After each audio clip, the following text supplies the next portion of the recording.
shaded. Streaming content is blazing. When a bitch jump on a panel, it get too hot to handle. Superman come to the rescue. A nigga knows that it is true. Sipping hard, oh my god, you nigga farm animal, right? Motherfucking fantastic fraud. A motherfucking fantastic fraud. Motherfucking fantastic fraud. A motherfucking fantastic fraud. All I mess with is light skinned girl. I'm in love with a light skinned girl. Never saw all I mess with is light skinned girl. I'm in love with all I mess with a avatar.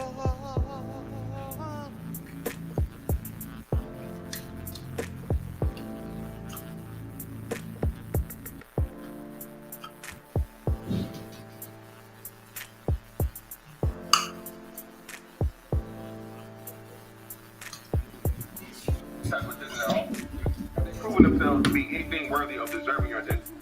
Some of them, yeah. I mean, is Jessica on stage dancing naked? Well, are you talking about wait. Is Jessica on stage? Or are you talking about for the stream overall and the chicks that are on the panel? Oh, no, I'm talking about strictly for Jessica. I see like so I stepped away for a bit, and then I came back, and just got several brothers are talking about women being naked for a camera and shit like that. So no, I'm talking about that portion. Alright, well, hold on. We'll cancel that and put a pause on that one, brother. The main thing is back in the ring. So, hey.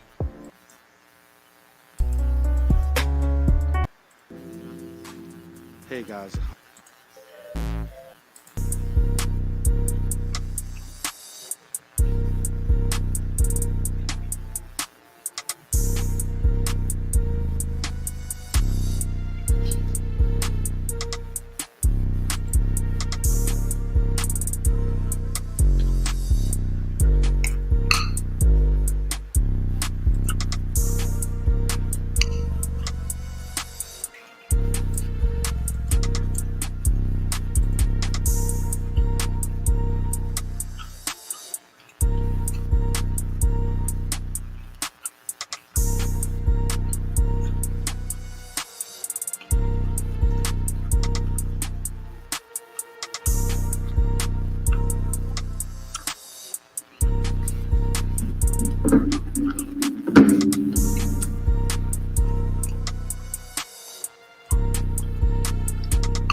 Welcome,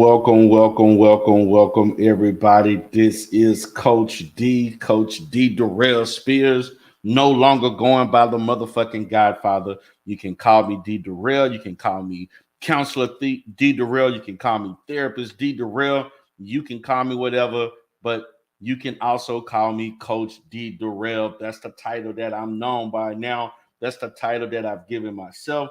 Shout out to everybody in the sector right now. Shout out to everybody that's in the chat, 27 in the chat. Let's get them goddamn likes up. Let's get these goddamn likes up.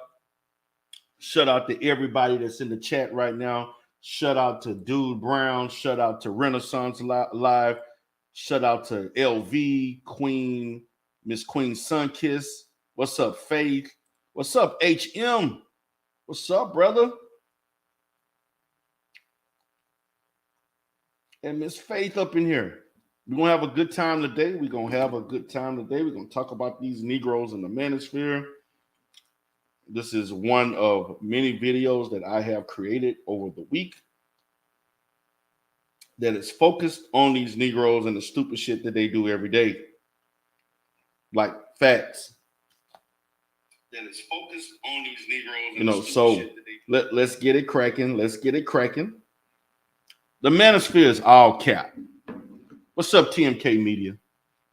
What's up? I'm going to bring the link up. Let me get the link. For those that want to come up, y'all can chop it up with me. I'm going to be on for about an hour to 2 hours today. Not going to be too long. Come chop it up with Coach D. So, let's talk about the Manosphere being all cap. And it's a reason why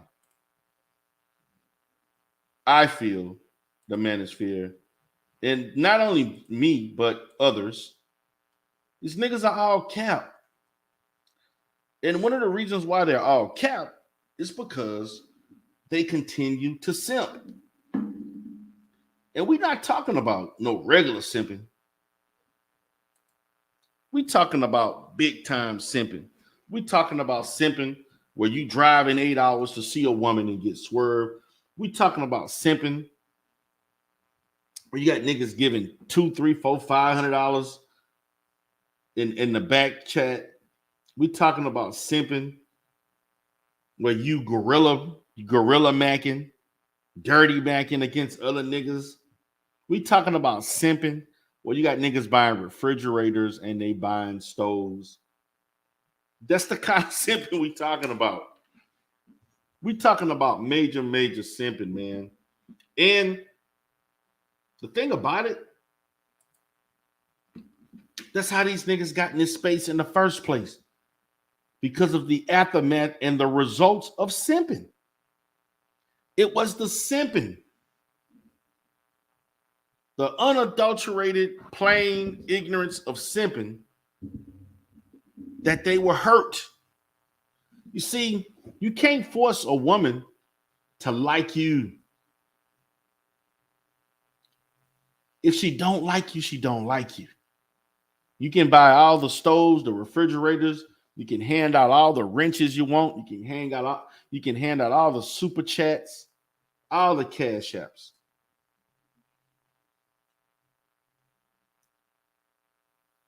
You cannot stop someone from simping. You can't. Now, also, guys, as a reference to this video, I would like you all to please check out my girl Faith channel, The Faith Factor. Go check out that channel today, because that's a reference to this video today. You're going to see Faith and my boy BMT, that you know is a fixture here. Check them out. They gave some good analysis on the space. Shout out to one of the most educated Black women in America, PhD, internationally known, verified, peer-reviewed, Dr. Nikki Proctor Walden. I keep messing up your last name. Nikki Proctor Walden. What's up, baby? How you doing? Shout out to Dr. Nikki. Now, let's get back to these niggas. I want y'all to understand the level of simping that goes on. I want y'all to see something here. I'm going to show you how simping is real. I want you to, I'm going to show you an example of real straight up simping at the nth degree. Now, the manosphere has always had incidents of dudes getting in trouble for simping. So all of this stuff that they talk about with women is all cap. These Instagram women, they want them. The chicks on Facebook that do all kinds of stuff, they want them. All of the women who do shit online, they want them. Every last one of these women, they claim they want. They want these women. They want these women.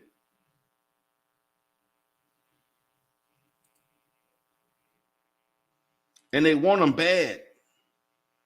And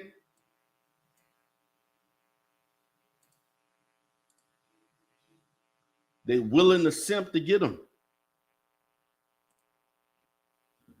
They willing to do anything. They are willing, like these niggas doing right now. They backbiting. They going against one another.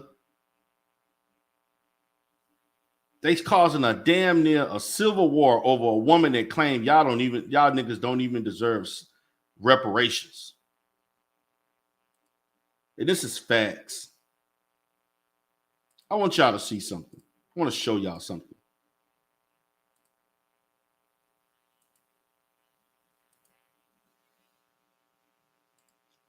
See this woman on the screen? I'm getting ready to show y'all this lady on the screen. I want y'all to see this. And you're going to understand what I'm coming from. This woman on the screen. See this ugly ass looking image. This is who they simping for. All the beautiful Black women that we got in this space. And you simping for this. And as they talked about earlier, shout out to Faith, she don't even have the measurables.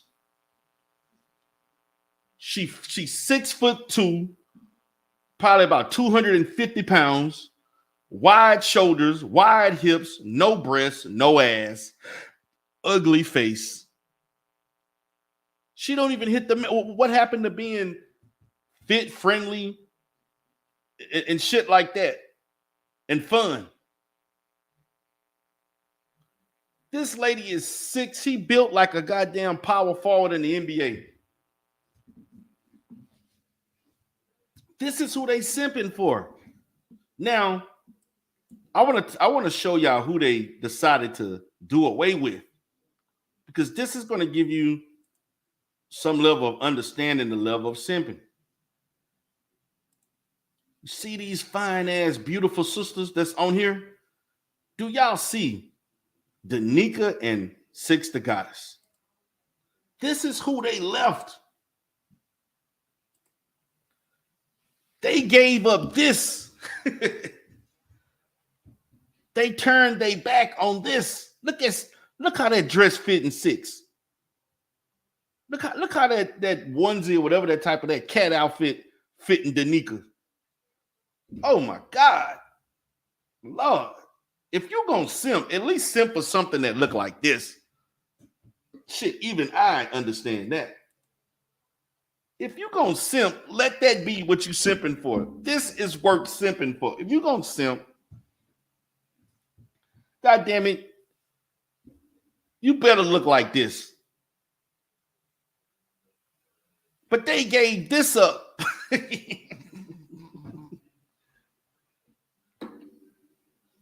They gave up all of it. They gave up women that look like this.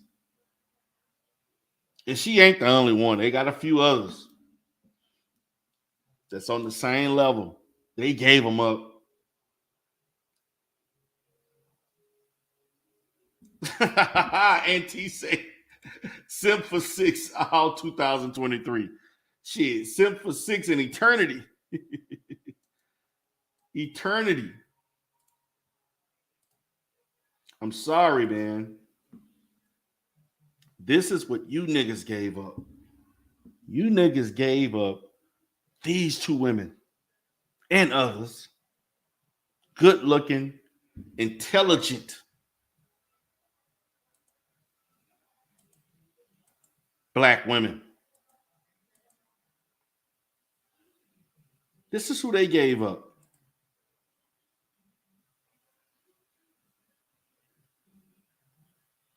They basically told you niggas that, and y'all can get the link if you want to get the link, that really physicality really don't matter. Being fit, she is not fit for a volleyball player, because I see most volleyball players are not built. They're not built like Miss Pasty, Miss Pearly things. They not. They slim. They nice and toned, curvy like bodies, and it's tight. She is not built like most volleyball players. A lot of them volleyball players built like 6. Well, not. They ain't built that nice, but they built similar to 6 without the extra curves in the thighs. Coke bottle shape. They turned this down. Do y'all hear me? They turned down these 2 chicks and others.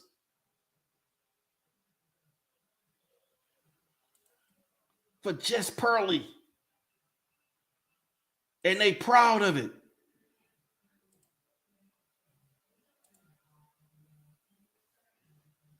I just want to do one more comparison. Look at this. Do y'all want this? Look at the dress. Is she also the worst dressed motherfucker that I've ever seen? Little Miss Daisy. For this. Come on, man. Come on, man. That let me know how goofy these niggas are, man.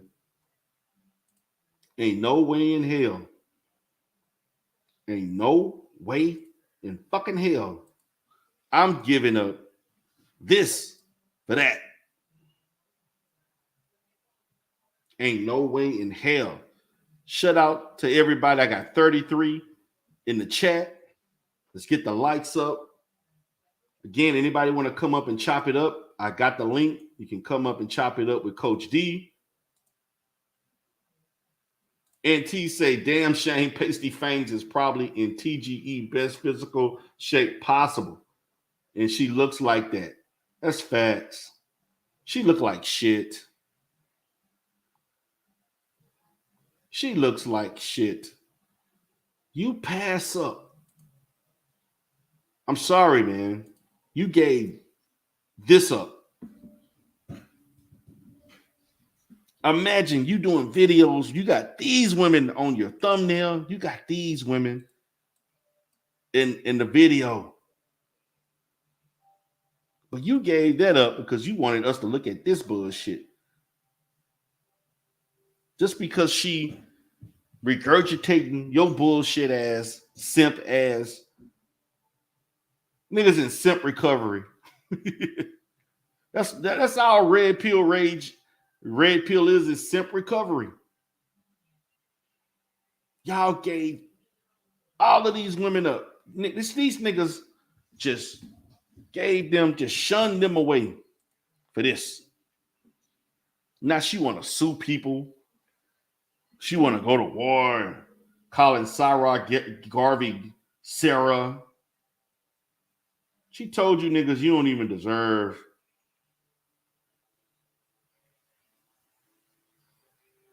You don't even deserve reparations.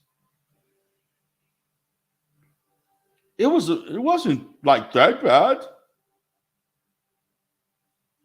It wasn't that. He said it was like he gave you a myth to live by. No, I don't think you deserve reparations. And she said it with a motherfucking smile. And don't you know they got goofy niggas that was in the chat simping for her. And then you got niggas like AJ gonna go bring his little drunk ass on Reg the Bad Guy panel the other day talking about it wasn't Reg. It was shit. I forgot who panel. It was a chick. Somebody else's platform he was on. I saw. Look, man, it wasn't really like that, man. I got a lot of heat. Nigga, you look dumb.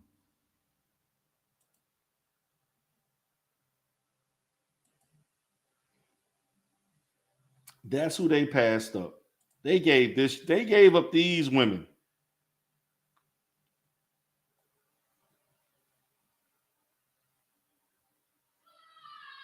They gave up. And Mr. Peppy the Frog was the main one. Mr. Peppy. Mr. Peppy the Frog. This nigga was the main one. Mr. Peppy. Don't you know that Mr. Peppy was arguing with these women? Mr. Peppy was arguing with these women you see on the screen. The one to the right, the Nika, Mr. Peppy tried to clone the Nika. And then they tried to demonize Six the Goddess for being a stripper. Fuck that. I do not give a shit. Six the Goddess fine as fuck. You know how many fine ass women in the world been strippers in their 20s, late teens and 20s? Shit. You know how many niggas have wiped up ex-strippers? And these niggas was simp for her. But Peppy, not good enough for Peppy the Frog, Mr. Fantastic. This nigga lost his wife, got a divorce, and he want to tell other men like Anton what they should be doing and how they should handle shit. Now, Anton, I get it. You wanted to fuck Six the Goddess. We know you made a move. How do you see? This is the kind of disrespect some niggas do behind pussy, man. This nigga knew he was trying to fuck this woman to the left. I know he was trying to fuck her. And then you bring this woman to your house to meet your wife? That's some low down ass shit. But that's what Lil Peppy did. This nigga did that low down shit. Oh shit. I'm thinking about creating one myself. Shit. I'm thinking about creating a documentary on the whole space, man. Pepe had the audacity, the mitigated gall to criticize the one in the cat suit. And he tried to shit on Six, the fine ass goddess. I'm sorry, man. Nigga. Ain't no way a nigga that look like you gonna pass this up to be with something that look like this. Stop.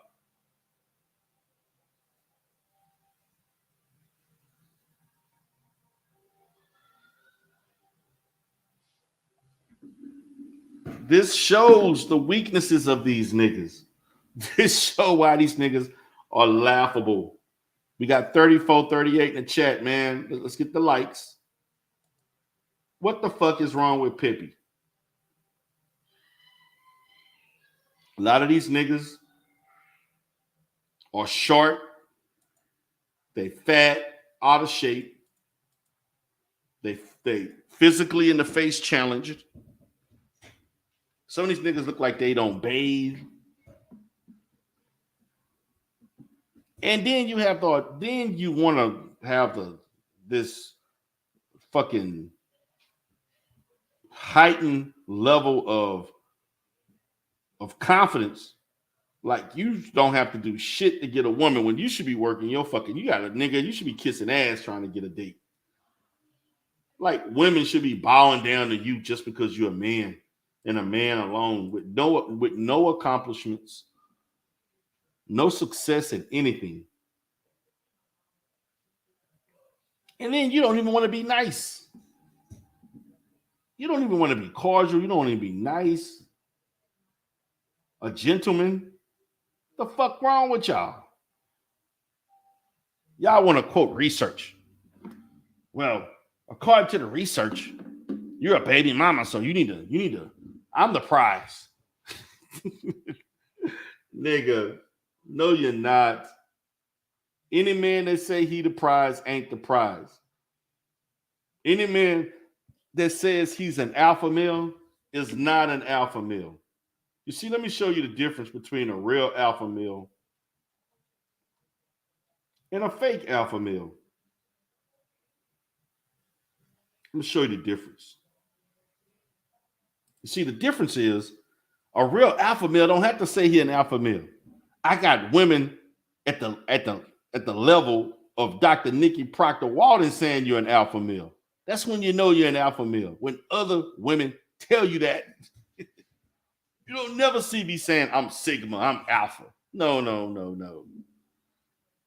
See, when people was calling me the Godfather, I didn't start, even though I mentioned it, but these motherfuckers, these people were telling me I'm the Godfather. I wasn't saying it alone. When you got highly educated, high level earners, thinkers, women of high quality, telling you're an alpha male, that's when you believe it. But no, what you got is an ugly motherfucker that look like this, taking all your money and built her platform better than anything any of you motherfuckers built since Kevin Samuel. She has actually catapulted herself to almost getting to the level of Kevin Samuels. She is going to blow up more than she is now. She will be, mark my word, in 6 months to a year, you will see Jess Pearly on mainstream media. She already has an agent. You will see her on Fox News, maybe MSNBC, CNN, talking politics from a conservative standpoint and being racist as fuck. That's what you're going to see. She's going to operate and continue to make money. And because her fat ass don't want to, her big, chunky, big bone ass don't want to get in the gym to work out to play professional volleyball. See, that's the reason why she did this shit. Her lazy ass didn't want to stay in shape for volleyball.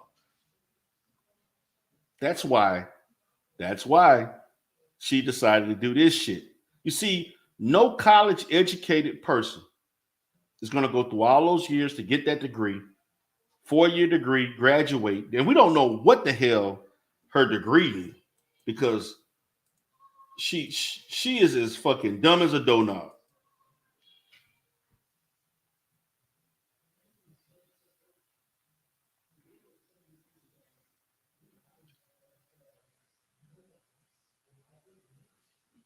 And she say, I hope not, but if Trump wins, she will for sure. Well, Trump got a lot of problems right now. Renaissance Man said, slavery comment is going to be a scarlet letter for most networks except Fox. Yeah, that is true.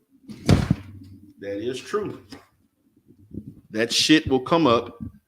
And she will regret, right now, I believe she regretting ever interviewing Nick Fuentes. When somebody got to ask you, do you think I'm a racist? Only a person who is a racist will ask other people to validate whether or not they are a racist. Only a racist would do that. LV says, and Becky won't shut out none of those when she go big like KS did. Exactly. Yes. Oh, I know she's going to be on Fox News. So anybody want to come up, man, y'all can get the link if you like.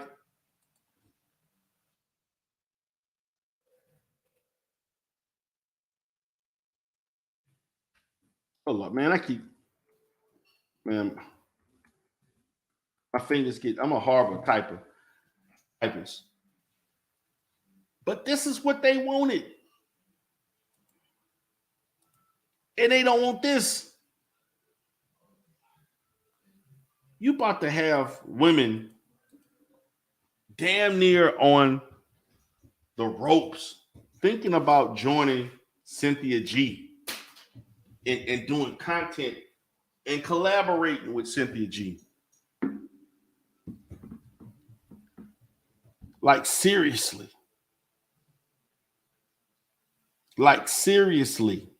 I'm not, just saying this shit generally, like seriously. And I'm gonna be honest with you.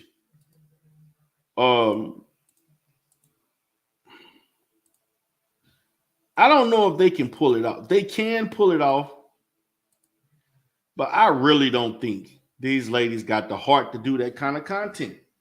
Because we know they don't really feel that way, especially Danica.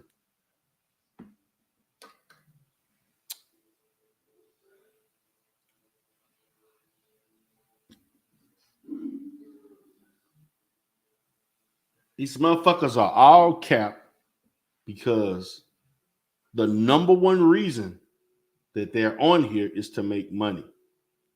And what they have shown is that they are willing to compromise their views, their fundamental thoughts and feelings about a lot of different things, their values for $1. Brother Speak says 6 can, but Nika can't. I don't know. It potentially we'll see. We will see. We will see. So they actually linked up for the first time. And I didn't even know they were doing content. They got businesses together. These ladies are actually making money. Got multiple things together. But y'all worried about this motherfucker.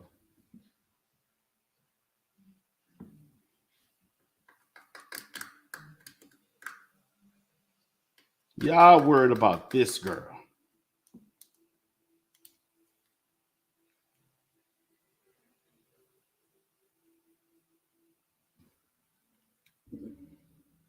This is who y'all holding your hat on.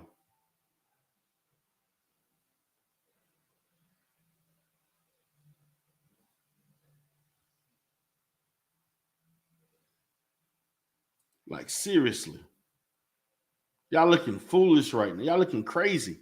And the gaslighting as if everybody else is the problem but us. What's up, Auntie? What's up, D. Darrell? Give me a second. Let me get my audio right. Give me a second. Okay, brother. But you want us to feel this way. Ain't no way in the hell I want to listen to this bullshit and turn this off, because this is what y'all got to understand. Just because y'all niggas chose just Pearly don't mean that your subscribers are going to choose just Pearly. I'm not talking about the niggas, because see, you got a lot of casual listeners who ain't in the manosphere like that. And they may not jump to this shit. Like seriously. They may not want to acquiesce to the bullshit that y'all talking about. They may be like, I don't know if I want to fuck with them like that. Or fuck with her. She full of shit. Just like some of you niggas. Now I gotta deal with more bullshit. Like, how much bullshit can I take? What's up, Auntie? What's going on, big dog? Chilling, man. Just showing. Yeah, this is a funny one. Yeah, I mean, it's really not funny. Yeah, it's not funny. It's pretty bad. But I mean, it's content strategy. I'm gonna break down something. I was gonna do something tonight. I'll probably do it a little bit later on this week because I'm gonna get some more clips together. You got plenty of black women that got bigger buzzes on YouTube regurgitating these same talking points. You know what I'm saying? Same talking points. And I'm talking about 60 plus, 100 plus thousand subscribers that get ignored by the manosphere. Right. You understand what I'm saying? Right. They get ignored. Totally.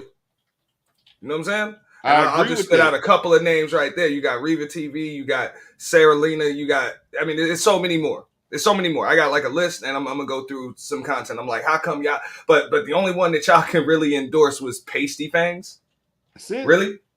If you needed a tool or you wanted to show everybody that y'all don't just hate women or whatever, you had to use just pay. Because let's keep it real. It's not in y'all best interest to have black women on your side at all. Right. You know? That's just my opinion on it because they got to kind of keep it going. I think Obsidian got a stream going on right now talking about controversy sells.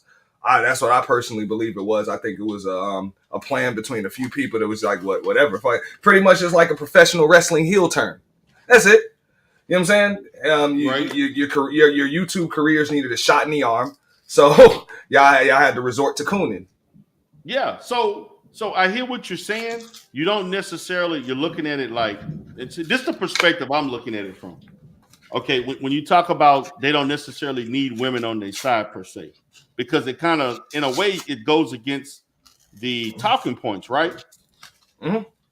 But this is the problem. Imagine what the manosphere would look like if all female viewers and donors, supporters left.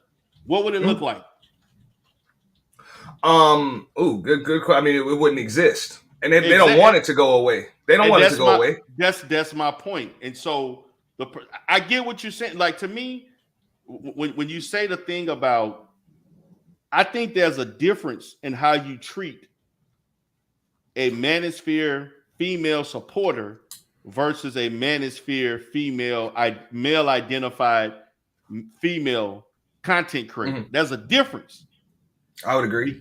Because a lot of the viewers are actually not in agreement with over 75% of what you're saying, but there's something about you that they like or dislike that keeps them with your attention. Okay? Mm-hmm. The problem with the female content creator, which a lot of them do pander and they do all this other extra shit. You know, to me, Kendra D is the biggest pander of you know, I'm not really a fan of Kendra D. I'm sorry. But I get her content. But the fact of the matter is that with the women, they also galvanize the eyes of more men.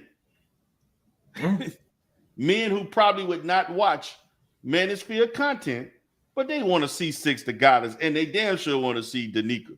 If it ain't just for you know, they got guys who don't agree with Manosphere stuff, like myself. I'll sit there and listen to Danica for 3 hours. I'm listening to six, or I'll listen to both of them. So I feel like there should be more, because I think it's all cap. That's my perspective.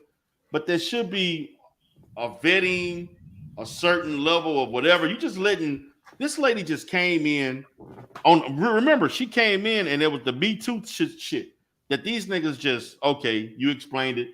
We just gonna move on. And they just let her come in, and then she made all the money. And these niggas are still making, they stagnant. See, this is what I'm looking at, Auntie. How she come in and make all the money, and y'all niggas still making the same amount of money. It did nothing to improve the space. It improved her pockets. I mean, a lot of people ate when the white chick came through. A lot of people ate, like, but the way that it was done, it was almost like for that 2 weeks, if you didn't tag this chick, you probably weren't getting any views. Other than that, if you tagged her, your views inflated. They kind of jacked the entire Manosphere algorithm. Okay. You know, for 2 weeks. So I mean, it wasn't really cool, but everybody kind of got food. A lot of people's channels grew, and the sectors done merged. Like, that's what I'm saying. That's why you got the whole Lapeef network sector, you know, and Anton sector and everything over there. You know what I'm saying? Taking L's in the name of the Manosphere, and it's like, yo, y'all ain't no black Manosphere, dog. Like, but that's Anton. Anton did that shit. Yeah. But I'm just saying, like, everybody, they're like, damn, they got a lot of views. Everybody got a lot of views. So I'm just saying, I mean, I think overall, like, it worked as far as content creators are concerned and growing their channels and building their platforms and stuff like that. But it's just not a good look if the space was supposed to have a message and it was supposed to be for the betterment of black men or for the betterment of black people. I don't see how putting cooning on your menu is really going to help you with that.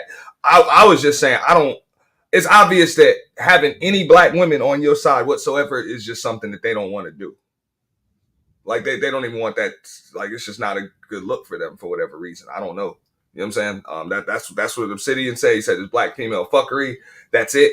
From what my take on it, when I heard his interview on Sister George's last week, it was pretty much they issue with Six and Danica, which really wasn't much of an issue, but they wanted their cut. Like, yo, Pearly came through and we got our cut off her. You know, we kind of felt like we got our cut with Jessica because we got to work with Jessica. We ain't never got to really work with y'all. So we ain't get our cut. We want our cut. Like, they kind of want to be pimps to these chicks that come in. That's the way it looked to me. That's just the way it looked to me. They just wanted their cuts, which I'm like, yeah. Okay. These are women that didn't really identify with Manosphere. They just kind of just had their talking points. And if I'm not mistaken, Danica was endorsed by Obsidian about 2 years ago. Yes, and that's the thing. Obsidian was the one who brought Danica to the space. Mm-hmm. Now, I knew of Danica content. I've been watching Danica content since 2000, maybe late 2019, early 2020. So I knew of Danica. I remember when Danica had 25, 30,000 subscribers back in the day. Like I knew her content. I knew sooner or later she was going to get the attention, but I thought O'Shea was going to be the one that was going to. I didn't think it was going to be Obsidian. That kind of shocked me. But I've been listening to Danica for over 3 years. You know what I'm saying? And so my position is you brought the chick, if anything, man, you the one brought the chick into the space, and then you don't even try to rock with her through all this controversy. You just threw her to the fucking wolves for this chick, man, for just pasty. Like you the one who got everybody to endorse her. And when she came to the Manosphere, her channel, super chats and all that shit went up. Subs went up. Everything went up. Like she really, really benefited from that endorsement. Yes, she did. And I believe the Manosphere benefited from that endorsement too. Because that's how I found, like, you know how this works. You know, if you sub to somebody, other people start coming up in your algorithm, and that's it. And then you sub to more people, and you sub to more people. So, I mean, these ain't like channels that I just stumbled upon. I've been subbed to all these channels for a long time without anybody telling me, yo, go sub to Danica, go sub to Six, go sub to, like, this is just stuff that came up in my algorithm, and I just subbed to people organically. Same with your channel. You know what I'm saying? Like, that's just the way it works. So, I mean, I don't have a problem with it. It's just, like I said, the black women, other than, I think the issue with Danica and Six that they have, Six and Danica, you can actually kind of reach out and touch them. You can talk to them, you can collaborate with them. And for the most part, them other women that regurgitate them red pill talking points, they don't talk to these people. You know what I'm saying? They do their content and they keep moving. Yeah, especially like the only person I see, Kendra D is very selective. She go fucking with the coach, what's his name? The clinician, controversial clinician. No, kosher clinician. Kosher clinician is the only one I've seen her do things with. And you remember the flack she got for that guy that bought the Manosphere name and did the website. She caught a lot of flack for that. With doing business with him. I don't, you don't remember that when that guy came up, he was on Bernard Raleigh channel, I think, and they went at him. Then they went at her, and they didn't want to listen to her. They had her looking crazy and shit. You know what I'm saying? What's up, brother? Speak. Hey, what's up, D Darrell? How's it going? What's up, player? Hey, what's up, Auntie? What's going on, bro? Speak. Nothing much. Yeah. I mean, yeah, I remember that with Kendra D doing that behind their back too. That was the cold part. Behind their back. Her, that guy, and BGS. BGS knew about that too. Yeah, he did. And but what happened? Look what happened at the end of the day. She got the most flack for it. Yeah, she sure did. They basically didn't want to fuck with the guy. They didn't want to do no business with him. Remember, Ramil had this whole campaign about what his channel worth, and he, they stealing my content, and they gonna do this and that because they was gonna basically do. They were gonna sue him. Yeah, they was gonna sue, and they was gonna post all the Manosphere content in one area where people can go and check it out on, I think, Amazon or something like that. I forgot what it was, but they was gonna do all this shit. And yeah, and they didn't hold BGS accountable for nothing. They sure did not. They didn't tell him shit. They all by. Like, yeah. Wait a minute. And the only reason why I think those two even got together was because of BGS. So it's like, yeah, he linked them together. So it's like, you got all the smoke for her. What about him? But then BGS be disappearing too. So it's that too. They said, I don't know the answer to this question. Cassandra Brown said, what happened to Kendra and Valdez? Yeah, that's I wish I could tell you. I think that, yeah, I think like them two groups kind of split. I don't know why, but don't quote me. I don't know. It's probably the same reason why him and Classic Ruby split. Well, the masculine mercenaries, right? To me, okay, man. Like they had their own little group. They had their people, that side of the spear. I never really liked and still don't really like Angry Man. Uh, you know, I never really watched that side of the sector. Like I watched that side the least, so I can't really tell anything about it because I really, I really don't like Angry Man. Like really, like this nigga is crazy as fuck. He said a lot of crazy shit. He yelling, screaming. Like I don't get the Angry Man. Now he got a nice setup in the background and shit, but I don't fuck with. And so what I'm gonna think is this: she parted ways. She started building a platform, and they just stopped doing business. Space said because they bitch because she chose BGS. Oh, because I know Angry Man and BGS got into it. That's the reason? Because of BGS? Okay. Damn. I think she mean the whole thing with the guy who bought the copyright of the Black Manuscript. I think that's what she talking about. Okay. Now I do know that BGS and Angry Man did fall out. So yeah. They had their little situation, and well, it was what it was. That's what she chose to do. That's what it is. I mean, at the end of the day, Auntie, is business, huh? Yeah, it's business, but I know what you like. Okay, so what you saying is about the setup and shit. Look, that's something that I'm working on too, and I'm not keeping that shit a secret because that's why everybody's enamored by somebody's fucking setup on YouTube and shit. The graphics on the screen and what they got, because motherfuckers is keeping that shit a secret. It ain't fucking hard. It don't cost a lot of money. It's just a basic program. You be a little creative, and that's it. You have your shit on the screen and whatever, a couple dollars, ain't nothing. You know what I'm saying? So that don't mean nothing, but I hear that a lot. You know what I'm saying? I hear that a lot, but that's the thing. A lot of people keep a lot of things a secret in here. You know? Yeah, people like to see the extra, special effects and shit, and the music, and in the background you got all this other stuff. They like seeing it. I like more of a natural type setting. Like, yeah, if my room is nice, I'm just gonna show my room nice. That's just me. When I cam up, I got a nice office. I particularly at home and at my other offices and stuff. I just like to show, or I like to be outside. That's my preference when I go live. Mm.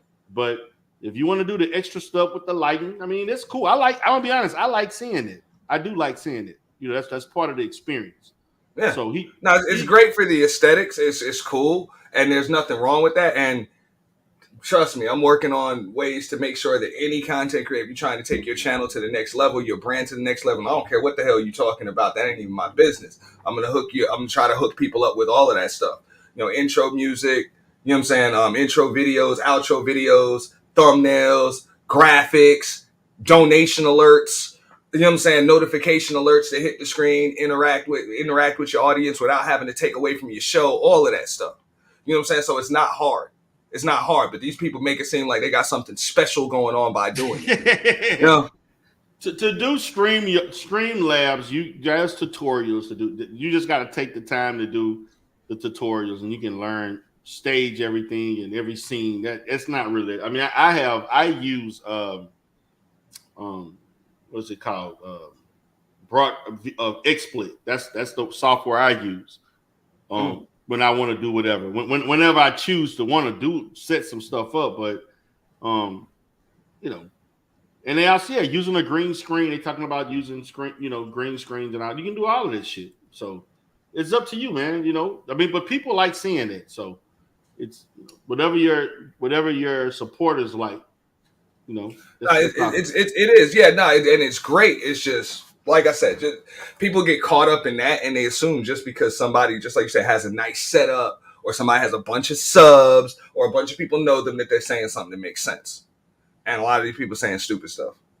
And after years of being live, or we got all, like the internet never forgets, we got all the proof now. We got the proof of people putting their foots in their mouths. Right? Like it's just that simple. Like we got proof of it. Now I get it. People are like, oh well, you said this last year, but you don't say this anymore. It's like, yo, hey, I grew. I felt that way last year. I kind of changed my mind a little bit. That's the way I thought about it before, and I didn't think about that now. But these people can't even say that much. Well, shit, you forced to, man. Niggas like Obsidian and others, man, they gonna go wherever way the wind blow. Yeah, well, but Obsidian tell you up front that, so that's not for really the money. It's these other guys who don't want to keep it real like that. Now, what happened? Because I'm not hearing a whole lot from MTR anymore. Because remember, he was one that he flip flopped, and he's still doing it. Yeah, he flip flopped big. To me, he should have kept his mouth closed. Well, he's spending that money on Melly Monaco. He's sipping. He's sipping right now. Yeah. I mean, ain't no rush. Go ahead. Yeah. No, I was gonna say. I mean, I think I think technically she's probably bigger than he is, as far as sub count and views and all of that stuff. I think a lot of people watch the Pineapple Show. Mm-hmm. They watch probably bigger than he is. Yeah, probably. So I don't know. Like I said, I was never really fond of the dude. Trust me, I know the difference. I'm like, I don't get caught up with a camera and a sub count. I know better. I'm like, okay, you got some good resolution and great sound, but you still just regurgitating the same thing a bunch of other people is regurgitating. I'm like, that's cool. Maybe the 19 and 20 and 21-year-old people want to hear what you spitting and everything, but for those of us grown folks that actually been through something, you ain't saying nothing new.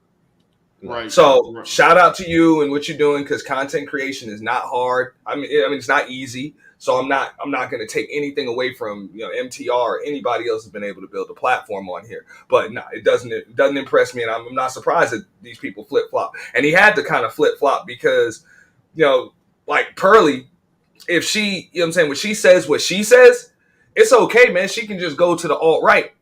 And she got her subscriber base. She done already apologized twice for apologizing to these ninjas. Yeah. Okay? She done already apologized to them twice. Like, look, I shouldn't have apologized and all of that other stuff. So the apology wasn't sincere. But where's MTR going to go? Where's Melanie King going to go? Your subscriber base is gone. It's done. You're canceled just being associated with that. So that's one of the reasons why it doesn't make sense to align with this chick. You know what I'm saying? It just doesn't make sense, though. You know what I'm saying? She's always going to live by a different set of rules than y'all do. Facts. What's up, Conscious Energy? Peace and love. Peace and love. This is Conscious Energy speaking to you with the spectacular vernacular, doing it all legal so I can fly like an eagle. God, Father, and everybody on the panel, I'm sending you tons and tons of good energy. Take that. Take that. On this beautiful Sunday, we just, breathing in that good air, man. What's good, Godfather? Hey, man, you tell me, man. What's been going on with you? What's up? Bro, speak, man. Aunt T in the house. What's up, man? Hey, what's up, dog? Well, Godfather, you don't mind if I speak the truth, do you? Go ahead. You can speak your truth. Family, there's been an ongoing kerfuffle in our sector for a long time. Now, let's understand what a simp is. Now, Brother D. Darrell was talking about the simping going on in the sector. You know what I think is going on, Godfather? I think there's too many people in our sector trying to position themselves to be number one. Everybody want to be number one. Let's be real. And the competition that's going back and forth with the diss songs and just, I don't understand, man, why we can't come to an understanding with each other and have peace in our sector, man. I just don't understand it. Why we got to continue the ongoing kerfuffles, Godfather? Now, what Rev G said about you, brother, I did not agree with. Boy, I don't agree with them putting your wife out there. I don't agree with anybody doxing anybody. That should be totally off limits. It should be off YouTube, period. But what I think is going on, Godfather, you have people who really dislike you for whatever reason. I don't know if you had arguments with Anti-Fro Spengali in the past. I know y'all had a back and forth for a number of years. But what I keep saying is, Why is it that we can't come together and put our differences to the side for the greater good of the sector, Godfather? That's all I'm trying to understand. Go ahead, brother. Well, brother, really, man, I left the sector. So I left the Umar sector. So I'm not in it. And so I'm going to let them do what they doing. I'm not about to go back and forth with these people. Like, I'm done with that shit. It was a fun time to be there. I did my little thing there, but I'm back and doing Manosphere adjacent content, and I'm letting that shit go to the wayside. That's where I'm at. That's where I'm at, brother. That's all I can really say about it. I'm not about to do all this personal shit. I'm not gonna. My personal life is not for debate for any sector. So and you know something, and this is what I don't get, Godfather. You totally out of, not you, but the person who took D. Darrell's wife and put her on the clip. You wrong for that. That's low down. That's sad. I don't care what kind of misunderstanding that you got with another content creator. We got to say to ourselves, we is not going to allow people to put people's wives, people's children on the internet for people to comment and to make videos about. It's totally inappropriate, Godfather. Hey, man, I hear you. But that's what they do, man. And that's what people want to see. You had people a couple nights ago. they want to see that kind of stuff, man. I can't fuck with that. I'm doing the content that I really want to do. I shouldn't have never left doing this type of content to do that shit in the first place. That was a mistake that I made back in 2020. But I'm done, man. I told them, like, that's it for me, man. I'm actually going to rebrand that channel that I have that's for that sector, and I'm moving on, man. I'm not about to go do all that stuff, man. I don't owe anybody. You got people that was telling me, oh, you need to come up and tell us about the wife and why every time you go on vacation, you went to Key West, you went to Vegas, you went this place, and why we need to see your wife. Like, why the fuck are y'all worried about seeing my wife? Can I, you know some, Godfather, this is what I got to say about that real quick about the whole, because I saw when you went to Las Vegas, you put it on the internet for everybody to see. What this and this how petty some people can be. What is it that D. Darrell did out in Las Vegas that you gotta make video after video?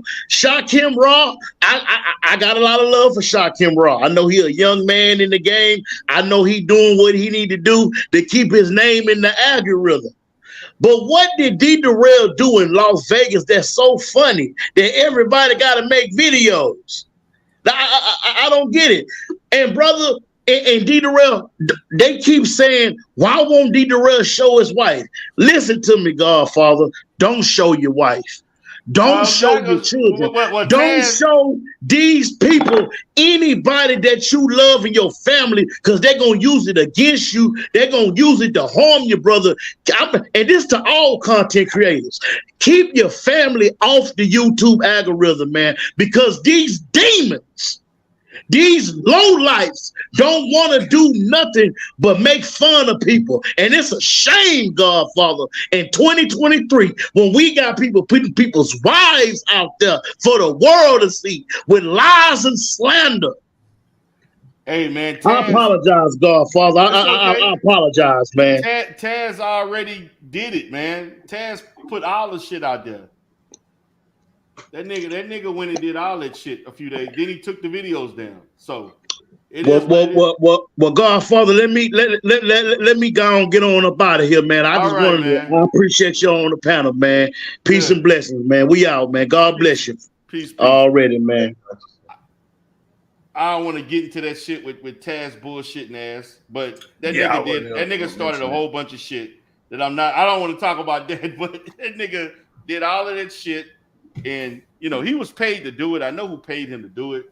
It is what it is. That's all I can really say about that. You know, it's crazy. It's crazy. That's how people do. Huh? That's how they do. Yeah, man. That's part of it. That's unfortunately a part of doing content. Is that's a risk. That's a risk that you take. I accept that. You know. you understand that people that do the doxing shit. And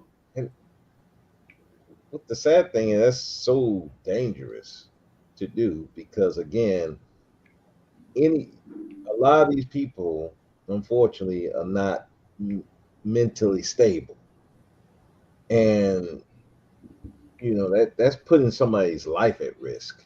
Right.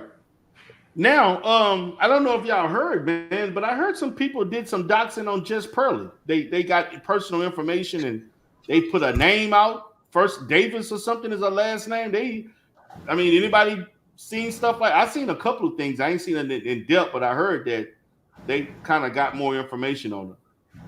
I haven't heard anything, but I wouldn't be surprised. I mean, listen, as bad they say that the Black Manosphere and the Black sector side on doxing, that white side is even worse. I mean, they did Donovan dirty. They brought up his father, I think his stepfather, mom. They put it was white people who doxed Jonathan Sharp? Yes. Damn. They did. Did you know that? Did you know that, Auntie? Were you aware? The whole live stream about. Yeah, I was. Oh, damn, really? Yeah, I thought. To be honest with you, man, I thought it was some black people in this that did this shit. That was the white folks. Oh wow, they did him. Why do you think they did that? He was getting too big? Huh? Why do you think they did it? He made too many enemies, or he was getting too big? I think he got in a beef with one of them, and that's one thing about the white folks. They don't care. Nothing is off limits with them. They put his whole family out there. Damn, that's messed up. Yep. That's how they found out about Devin and all that. That was them. Damn. I don't know. I don't watch the White Manosphere, so I wouldn't, I don't either. I just remember Ty was talking about it, and that's how I found out. I'm like, God dang it, did him. So let me ask y'all a question. Since we talking about the Manosphere being our cap, what do y'all think about those last two videos that AM1 did, where everybody was up there venting out their frustrations towards it? Do you think that was all cap, or that shit was organic, or what are y'all views on that? Yeah, I mean, I think it was organic. I think it was organic. Okay. I thought the silver lining was just hell, it was a lot of shit in there. I mean, I saw Jessica was like, "Yo, take me off the list." You know what I'm saying? That was your only damn woman ally in that space. She's like, right. Yo, I don't want to be part of this shit no more. You know what I'm saying? I mean, you pretty like, hey, I guess if you weren't sure what SBE really meant, or the fact that it was kind of like the opposite of what was going on, now you know. Now you know. I thought they was all on the same side, but I guess that's what I was saying. I'm like, wait a minute. Oh no. So the way they're talking based on that is like SBE is like its own separate sector. Yeah, it's started with Ty and Ramil, and their thing is, okay, you're going after these women, but you're coming at it from a position of weakness. And when they said that got them guys heated, especially Ramil got hot. No. Ramil, he's the one that he went with Ty, right? And they got hot over that, like Red Supreme, Game Changer, Fantastic, all them. They don't like that because, again, that's their thing. They want to talk to these women, insult these women, shame these women, tell them how to be better wives and stuff. If you got a movement like what they are doing, saying, hey, what you're doing is pointless because you ain't got no power to make these women do what you say you want them to do, they don't want to hear that stuff. They don't want to hear it. They don't want to hear. These niggas was going at each other like it was venomous towards each other. But I mean, since we on your channel, I'm gonna just be real about it. I mean, I'm gonna tell you why you heard some niggas going at some other dudes. You got some people that went along with this Just Pearly things, and the fact of the matter is, they wasn't part of the plan. Like literally, they weren't backstage in the back chats planning this shit. It was probably only about maybe 3 of them that were actually part of that plan, and a bunch of followers that just went along to get along. And now it's like, damn, how come y'all ain't bringing me with you? It's like, yo, we didn't try to bring you in the first place. You just got a bunch of people that are just trying to be part of something. And then you got others that they kind of just see it. They're like, look, I don't want to really be part of nothing y'all really got going on. So that's really what it is. You know what I'm saying? You got people trying to be part of something and other people that are like, you know what I'm saying, not trying to be part of it. And then those who want to be part of something are mad because others are like, okay, you don't want to be part of it anymore. What's the problem? Because I kind of got what Fantastic was saying. It's like, yo, you guys are, you say you're not with the manosphere. You got issues. We just saying, blame and explaining, but all you doing is talking about what we doing all day. Like that's it. All of your content and your rhetoric is based on what the hell we doing, even whether it's critiquing or whatever. You always kind of come back to this. Right. So whether you like it or not, you kind of in this. And if you wasn't in it, what would you be talking about? And I get that, but I also get where they coming from. It's like, come on, man. At some point, all you're gonna do is just shame and blame women all damn day. Like this is getting old. Like this is getting old.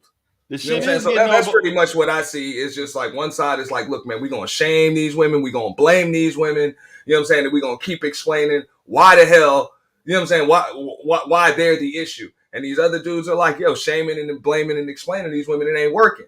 It hasn't worked before, it's not gonna work now. What do y'all think? So I understand where everybody coming from, but I think the main thing is they're kind of mad because the 3 that was actually in on this with Pearly didn't include them. Nobody on that panel was included in it. On AM1s, nobody on it was. So you got some people that I'm just, that's just my opinion. I could be wrong. I personally don't give a shit. But that's just the way I see it. Yep.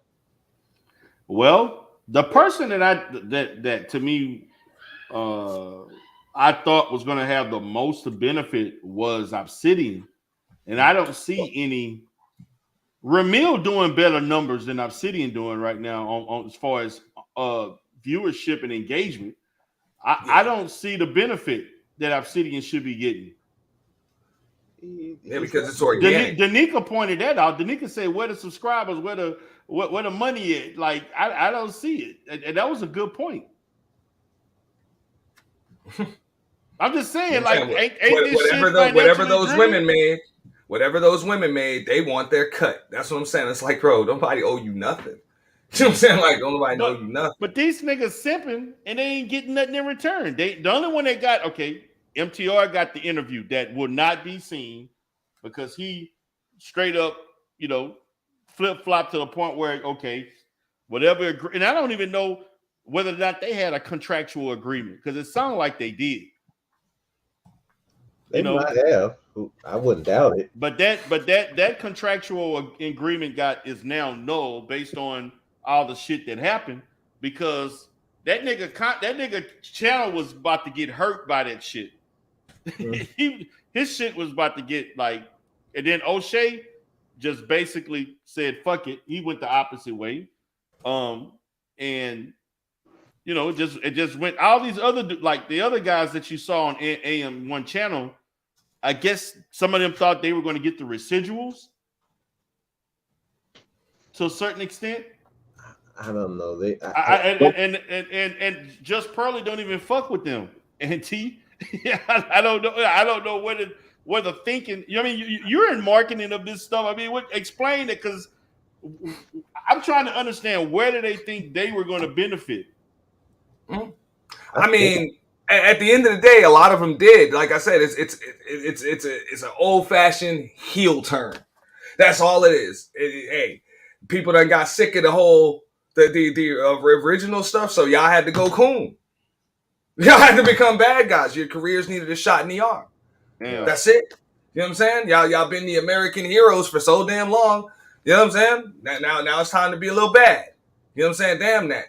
So. Yeah. I mean, I put a link in the back chat that BGS pretty much said it on Sister George's today that he know the 3 dudes that planned that just a clip, Wow.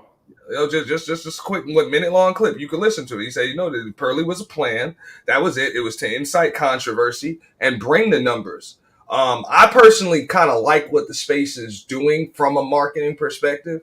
Okay. Yeah, Pearly was it was annoying, and it was you know what I'm saying, I don't respect it or anything like that. But if we were still tagging Pearly in every damn video, then yeah, I would have a problem. But they kind of use that to bring the attention over here, and then now everybody just going at each other.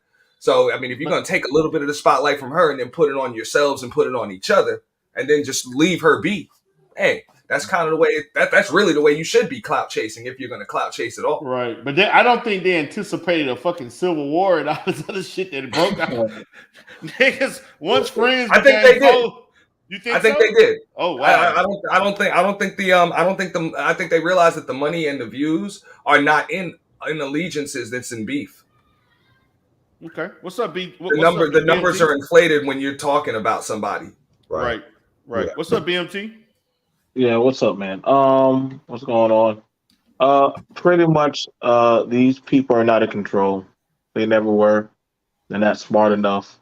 I think people try to give them that kind of attention, but they're not. And I could tell you, for being around these people for years, they're not.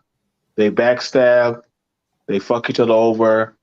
They get caught up with their dicks in the cookie jar, literally, like trying to trick and. They'll try to be cool with women, say I'll help your content, hopefully to get a chance to try to fuck them, and then the women will be like, no. So no, man, like let's stop. Like let's be honest. Anton wanted to fuck that girl. He brought her over to his spot. He didn't get to fuck her. Why is he talking? See that's that shit where I'm trying to listen. You could always call me, and like the girl said, you got a wife. Why acting like this? Why you? It's called kissing and telling. And I could tell kiss and telling a mile away. So the nigga got caught up in his fee because he didn't want his woman. You seen another Derek Jackson shit happening. He in other words, Anton sees this place as a marketplace. Why do you think he's doing the beat? A guy that's supposed to be a well-to-do man coming down to the nigga level. Now, if any of his clients were to see this type of shit, they wouldn't fuck with him. They damn sure wouldn't fuck with him, knowing that he talks like this. This is bad marketing 101. I don't know, bro. I don't know about that. We can say that honestly because the news says so, multimedia says so. Every other thing that has said that. I mean, honestly, tell me where is there good? Show me what brand would honestly advertise this. Sears, Kmart, Walmart. Oh, you talking about sponsors and endorsees? I thought you were talking about clients. No, nobody. Honestly, the people that they bring to these spaces get blackballed in other spaces. That's a fact. That's a big, honest fact. Like majority of the people are has-beens or literally never had been or never will be. Like, and then they'll come over here and say, "Hey, I'm somebody y'all should listen to." And then when you find out, oh shit, you're not that person, or you didn't have that. Just like when they said, "Oh, the Manosphere meetup, it's a great place." Then all of a sudden you saw they couldn't barely even afford equipment. So they ain't no money going around like that, because if it was, they wouldn't need to get one guy to fund a whole goddamn conference. I was about to say, bro, I would respectfully, it's definitely money in there, but the fact of the matter is, it's not. Hold up, BMT, wait a second, bro, it's money in it. You got people making a living in it. It's money in it. I done made money in it part-time, and I ain't even fully in it. So it's money in it. Okay, hold up. But at the end of the day, they ain't seeing no real money because there's no structure, there's no infrastructure, there's a lot of things missing, which is just a microcosm for the community, and then just can't seem to work together without falling apart. Community. Stop. Why do y'all keep saying this is the community? I said it's a microcosm for the community. Okay, but here's the thing about it. This space is honestly, and I can't. That's why the FBI they did a Title 203. They're not liable if anybody were to get shot, stabbed, die, give out misinformation, or lawsuits or anything. YouTube is no longer liable for the nigga shit.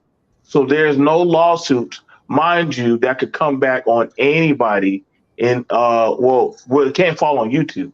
They can't say, "Oh, it's just entertainment." No. I can legally sue your ass because you put out misinformation that literally got or had given. That's why eHarmony or other dating sites that said we're fixing people's lives got shut down by the FBI. And so it's only so long before whatever it is catches up to this space. And so you got to sometimes allow these people to have their cake. Allow them to. I mean, I get it. I get it. Like people say, there's money here. It's just like it's like a church in an impoverished place. People will say, yeah, there's money in this neighborhood. Yeah, the pastors are getting it. So that just shows you that this place is literally that of a Ponzi scheme, which that's been a big thing in this space. It's scamming, pretty much lying, deceit, pretty much fucking people over. That's been a consistency. But the narrative, oh yeah, we're trying to help relationships. We're getting black men and black women together. We're fixing family. All that lying shit. We're here to help black boys. Lying shit. All that shit. Talk about consensual age, gang bangs, all that thing, sex bots, everything from prostitutes talking about how they're gonna get the bag and come here. Everything has come. Like honestly, if you were trying to go for any type of political seat or anything in that deals with social society, you would not want to be attached to any of these spaces, because honestly, everybody who's been attached to these spaces has just about lost their job if they knew what they were saying online. We know that's true, because Paris Milan and different other women who have caught men saying, doing stuff online, what have they done? Taking their stuff online, send it to their job, and they lost their job. Because right now in the dominant society in New York and other places, states are now saying, "Oh, this is how these people talk." Thank you. Send it to the family courts and let them find out that this is how men are talking. You'll never see that kid again. Like these are consistencies. I have yet seen a father get his children back, but it's supposed to be a place that's good for marketing for good fathers. Yet most of the men that are in this space don't have kids or lost their kids or literally have a bad establishment with their children. Talking about this space is a reminder why the space needs to be talked about. These are the type of people you need to stay far the fuck away from, because this is how dangerous they are. This is where they congregate. This is why at first we had the white boy dark web, where they talked about all kind of belligerent and diabolical shit to do to women and children. Guess what? Now you got the nigga space right here. It's called the Manosphere. And it's literally, I mean, the white people, I mean, Pearl's not the first white person ever came over here. You had the white guy, MAGA guy that came over Obsidian's channel. Was he marketable? But he said this place is full of weak black men. Remember that? I mean, mind you, if anything, the white people came over here and started making fun of the Manosphere. Then you had Goodmother and all them conservatives that came over. And they tried to attach January 6th to this space. This space has never been marketable. This is a bad place of business. Anton, that motherfucker's a grifter. He's a grifter through and through. He will suck off any dick to doggone find some type of validation. Like that man was kissing another woman's ass in front of his wife, and she had to take that shit. I mean, so no offense, but he did. I mean, let's look at the women. They had BJS come on, and BJS said that we have to use Pearl to go to Congress. Mind you, she brought a bunch of those Africans on there, and however y'all feel, but we already had the conversation, D-Row, about reparations with the Africans and the Caribbeans, and we already know how some of them feel about it. So it's interesting that they'll use a white girl who systematically is opposed to what they feel, who openly has tried to sleep around and is a modern feminist. Y'all don't even know the people that y'all fuck with or rock with. But you saying y'all, bro, you talking about 3 or 4 dudes that rock with this chick. Hold on. No, it's not 3 or 4 dudes. It's people. It's people that in this space that think. Name more than 3 or 4. I'm not talking about audience members that support, because these people just follow trends. If their favorite YouTube daddy is supporting her, then you got 400 or 500 other dudes that's going to do whatever their YouTube daddy tell them to do. Okay, so you understand what I'm saying? But for real, it's only about 3 or 4 YouTube daddies that's supporting this chick. So let's keep it real. Well, here's the thing about it. And I'm personally sick of everybody trying to put the BS of 4 or 5 YouTubers on all black men, or even on an entire space or algorithm. Wait. So are you for the space or against the space? I'm for the space because I think so the space is what allows us to be able to sit and talk right now. Talk about what? About the Black Manosphere? Are we talking whatever about we want to talk about? We should be talking about all types what of space things. are you? What space are you trying to say that is salvageable to work with? What space? I think that space is salvageable to work with. I think there were a lot of conversations that got opened up. I don't like the way those 4 YouTubers that decided to turn everything around. Like when Pearly said what she said regarding she didn't feel as though black folks needed reparations. She felt as though the numbers on slavery were embellished because of a movie, Roots. And I'm like, you know what I'm saying? Roots, the fuck out of here. Roots ain't history. It's a fictitious movie. Like, you know what I'm saying? That ain't our history. We if we know our history. But my point is this. It opened up a conversation that should have been had a long time. Hold up, BMT, damn. You cut me off many times. Okay, brothers. Let's let BMT. We're gonna let the brothers speak, and then we're gonna let you speak. Yeah, and then I'm done. I only need a minute. I saw Jason Black. Was that Jason Black or was that just a troll? I don't know. I mean, Jason Black would usually come up as the business, but I don't know. Just have him identify himself or whatever. I don't know. But no, what I was saying is those are conversations that as black men, we should be having those conversations anyway. We shouldn't have needed Pearly to spark them. We should have been talking about not just whether or not we deserve reparations, but in what form. You know what I'm saying? In what form, and what are we going to do with them once we get them? Those are discussions that we should have been having. All right, we should have been having conversations about like what is real hard work. All of those things that she sparked up conversations about, we should have been having those without needing a 26-year-old white woman, you know what I'm saying, with no damn children and no experience in life to spark them. But instead, these dudes just wanted to talk about women. And then when the conversations were being sparked, they still turned it around on black women. That's their issues. But that's really just 4 dudes, bro. That's like 4 or 5 dudes. That ain't everybody. Yeah, go ahead, brother. Speak. Go ahead, brother. Speak. No, BMT. You want to respond? I was going to. No, I'm done. Yeah. Okay, so the stuff that you, but I know you're a little bit late to some of these stuff, Auntie. But those conversations that Pearl is having had already been had years ago. We need to have them some more then. No, we don't. Okay. Let's stay away from them. We need to stay away from them.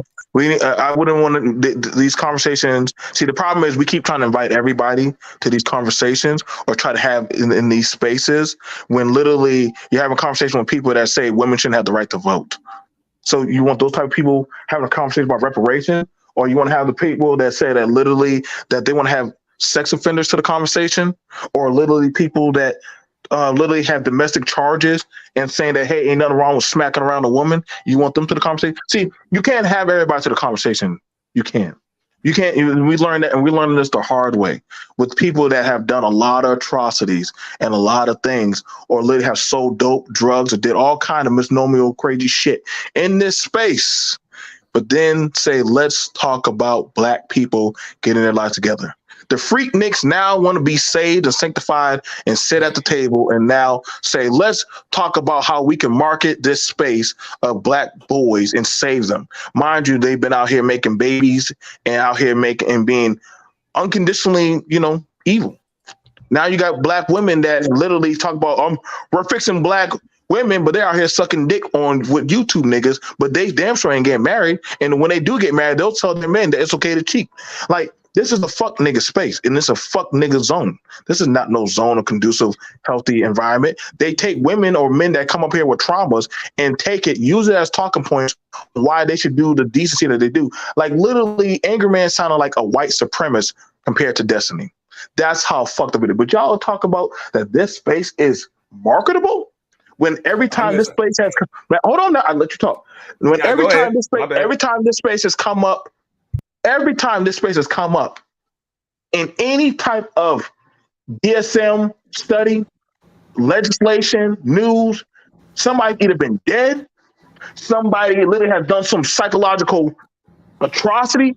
This shit ain't nothing marketable. Hell, the people that make it out of space, mind you, when certain people that say, hey, you from that space? No. Wait, but I thought you were. They'll dodge that shit real quick. When they asked Kevin, hey, are you from the Manosphere? He said no. When the radio stations asked him about this space, what did he say? Nope. I don't fuck with them because nobody wants them. Nobody wants this type of space. When they try to claim Kwame Brown, remember that? They try to claim Kwame.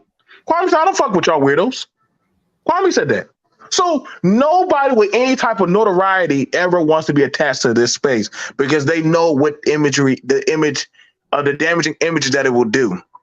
And so they're not in control. They're not in control of that white girl. Hell, half of them don't even control their Asians or Latino girlfriends. But then they want to talk about control. They can't even control their kids. We hear how their kids be acting, saying, I got to get away from daddy and shit. So these are not marketable men and women. Women out here talking about getting the bag or running game on these weak-ass men and shit. These are not good people like that. Like it crazes me, and it's so funny because when black men, such as me and D. Darrell, try to have a respectable conversation about reparations, they literally says, fuck it. We don't need those checks. We don't need them checks. And then they try to run over to the Latinos. And when the Latinos came over, they said, hey man, we don't like y'all talking about our culture. I mean, what was that that Latino those Latino content creators that O'Shea brought over? And literally the black men started playing victim. Hey man, it ain't even that serious. Nah, man, y'all motherfuckers don't even respect yourselves. Why the fuck would we want y'all over in our content? So they kicked them out of that content. They tried to go over there to the pop culture with Just Brandy and that other girl, that light-skinned girl. They kicked them out. Kevin Samuels got kicked out of the fashion goddamn community because they said he was full of shit. These motherfuckers, every time they branch out, they get kicked right back here to the motherfucking slums. That's why when Sly asked her, hey, is there anywhere else you can go outside of this space? She said no. Because her own white people say she's full of shit. So this space, a majority of people like Angerman, every time somebody black or one of these people from these spaces, these guys came out of this and they went to another space to go debate, they get destroyed every fucking time. Right. So everybody now that's in the books. Right. So let me go to Brother Speak. Then we're gonna go to Chaos Reign. Yeah, because I'm still trying to figure out. Okay, if we're talking about the black manosphere, or we talking about this black sector. We're talking about four dudes in the. No, we're talking about the manosphere. We're talking about the manosphere. I just want to know, God, because we're talking about the manosphere. Every time you say that, though, you can only mention four dudes. No, we can mention the manosphere. We can mention the manosphere. That's like saying, well, if you talk about Kevin, you can only mention just two dudes. No, you can mention the manosphere if you're talking about Kevin. All right, so I know Bro Speaks was about to say something. I don't even want him to lose his thought. But even like when the reparations discussion, because when I say a reparations discussion, this is a problem. And it's not just an issue on the manosphere. It's even the contrarians to the manosphere.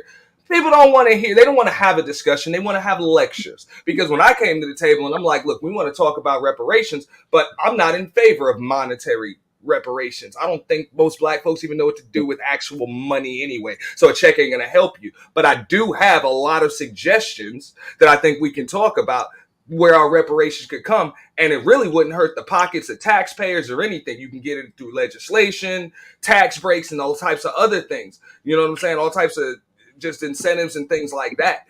And that can actually close the wealth gap. No, hold up, BMT. Nobody wanted to have that conversation with me. Nobody wanted to. You understand? Well, the thing about it, people, that's the thing. When we're trying to have substantive conversation, they want to get back to the fuckery. And everybody just wants to lecture and talk. Everybody believes that they're right. And whenever they hear something that isn't necessarily on the wavelength of what they were spitting, that's it. It's BS, whatever. And then you have a whole nother sector. Another subsector that comes up. You know what? I got an issue with what he said. Now I'm a passport bro. I got an issue with what he said. Now I'm SYSBM. I got an issue with what he said. Now I'm SBE. Like that's where these subsectors come from because people can't accept that. Look, everybody don't agree. Go ahead, though. I'll be right back. Continue talking. Okay, I would ask you this. So here's the thing about it. Here's where it gets pulled. Like people that want to have certain conversations, I would ask them, have you done any content build up to those conversations? Like if you're going to talk about those kind of things, like I show ground level stuff that are local in Charleston with black people. So when I talk about things that are conducive to blacks I can show it and then talk about it, but then I actually bring those type of people around. Darrell can talk about mental health and that a relationship between blacks and whatever, because he talks about mental health. I don't hear y'all talking those kind of like my friend. Shout out to my homeboy, Real Deal Financial. Real Deal Financial talks about finances, and if you want to do a breakdown of about spending and costs, then he can say, okay, I can do that because that's what he talks about. I would ask anybody, I mean, even if you're doing marketing, have you done any marketing shows that where, hey, all we're going to be doing is talking about marketing and talking about how blacks should market this, do market that. I'm going to go over this today. If you're not doing that, but you're talking about, hey, we're going to talk about this or talking about that, then you're just another latest gossip channel. And then that's the thing about it. It's like a dating coach now wants to talk about reparations. Like, nigga, if you don't get the fuck out of here, the woman that literally just now had a whole conversation about how to get over on men and suck dick. Now, hey, guys, let me tell you about these housewives. Like, get the fuck out of here. Like, it's the people that they just want in on conversation, but they never were actually putting in the work for those conversations. But then I never heard anybody else, aside from Irene, talk about Geechee Gullah people. Now all of a sudden, motherfuckers are coming out of the woodwork and shit. I'm like, where the fuck were y'all at for like 5-6 years? I ain't never seen you niggas. I ain't never seen y'all. Y'all don't even know what flags look like. Y'all don't even know places where we go congregate at. But yet, oh yeah, I know this, I know that. Oh, nigga, when? Tell me the date. Tell me the law, the source code. But that's the problem. Dudes that want to talk about what it means to be have a good wife or how wives should be don't even know what it means to be a father or a husband or even a friend to a woman. But yet they want to talk about, well, this is how bitches should be, or this is how bitches act, or nigga, what job do you work? Let me tell you how high value men don't care about women with degrees. Nigga, shut the dumb ass up. Like, nigga, that's what I'm saying, man. Like, it's like the people that don't even are qualified for these jobs. And I'll say that I don't give a fuck how they feel about it. No, I don't give a fuck about a dumb, ditchy, white, racist bitch trying to talk about reparations. She didn't know shit. Correct. She doesn't know shit. I agree. But the thing about it is, she didn't start no conversation. The thing about it was, the blacks were educating her about redlining and doggone about segregation.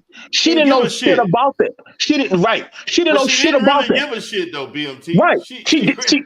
But it wasn't about. It wasn't about. Yeah.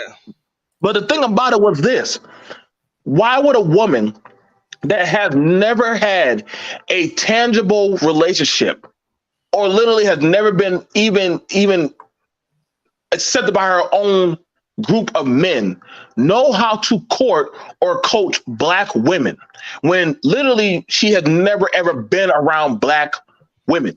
And the thing about it, this shows also just how desperate black men are. No, bro. No, come on, dog. Stop putting what you hear in this space on black men. Listen, I tell you, I am very unfiltered. I'm a very unfiltered man these days. Yeah, but it's like 30 million of us, bro. Remember that. Let's get at it. I'm gonna show you how horny go melly that a lot of these black men were, because literally the going around with the passport, always recording women's asses and shit, take a picture of women and booty and coochie cutters and shit, and literally saying, well, I don't see what's the problem with that. Well, first of all, would you be carefree if a white man walking around taking pictures of y'all in y'all neighborhood or y'all suburbs or y'all apartments, but then y'all going around to other countries doing that weird shit, or y'all asking about single mothers? So you know, with your body count, you need to be respectable. But I'm like, so there's a single father out there too, right? Like, this is the goofy shit that they chose this big bird white bitch that literally has never, like, literally her friend said she was trying to sleep with her man. Mm-hmm. So, but yet they chose this type of fucking woman that literally, and you know how I know the black men are so broken around at that time? Because none of them had the goals. Even Obsidian, much as he bitch about black men's rights, to even challenge her about that of causing a black man to lose a fucking job. And literally the fact that I wouldn't give a fuck if they would have kicked me off the panel. But I would say, so what was your deal with doggone those allegations you had about that black man? If they would have kicked me off the panel, at least just like I was unapologetic on N1's channel, I wouldn't give a fuck, because at least I put it out there. Just like they want to say, well, she talked about reparations, so let's talk about you causing a black man to lose a job. Let's talk about that. And if the bitch would have jumped off the panel, you know you got her, because then she wouldn't want to face the facts of how I only see y'all as dollar bills and checks. And see, that's the thing about it. The niggas in this space like to be used. They think that it's funny. When other groups, when you go around them, they'll check you at the door before you get to use them. Right. So these motherfuckers. Go ahead, bro. My bad. I ain't mean to turn up. Before you go ahead, Chaos. My bad. I ain't gonna jump in. Yeah, you made so many points. I'm gonna let you respond, Auntie. But I ain't disagreeing with BMT. I'm not on this one. Okay. Go ahead. Go ahead, Chaos. Yeah, man. That's actually true. Other groups of people are very cognizant when other people try to come into the space and try to either take over or try to infect what they're trying to do. They will put cease and desist immediately because they already got a certain mindset, but they condition majority of our people to think opposite. And it's been successful now for a few hundred years. And it's going to come to a point now when once it's come behind us, it's going to have to break that spell and break that conditioning mentally. They got to see the bigger picture. The other groups play for keeps. And no matter how many of us have relationships or have mixed babes with them, they still, and then they play for keeps. So like what BMT said about this white woman, right? That at times, she comes in here as freely as she wants, does things very questionable to even get another black man fired, but it's okay. But if a black woman did that, you would hear it from sundown to Sunday. And you might hear it for every month of the year. That tells you you are very heavily conditioned. There should be no exceptions to the rule. I don't care if she has, she don't have black skin. It should be all across the board, but it's not the case because a lot of these niggas, they will be simping heavy if it's a non-black woman going at black women. It is what it is. Next person. Okay. All right, brother. Go ahead, Auntie. No, I would agree on that. What I was saying is, because I think I'm getting it now, people are like, damn, they tried to explain this to Pearly and this to Pearly and that to Pearly, and I get it. That conversation, who cares about that? I'm talking about the conversations we having amongst each other. Like, we need to still be having those conversations amongst each other. And it shouldn't have taken a 26-year-old white chick with no experience whatsoever to spark that amongst black people.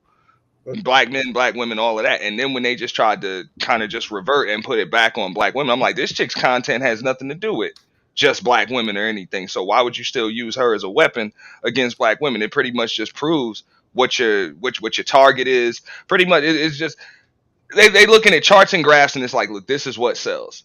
If we can make it about black women all day, we can draw black women in that are pissed off. You know what I'm saying? And we can draw a bunch of dudes in that are pissed off. You know what I'm saying? So that's it. That's where the clicks, the views, the money, and all of this other stuff comes from. That's what's been working. That's what's going to keep working. That's what we're going to keep pushing. I get it. But my point is just this right here. We need to be having them conversations with each other, and we shouldn't need no white chick to spark it. But Auntie, they've been had this conversation.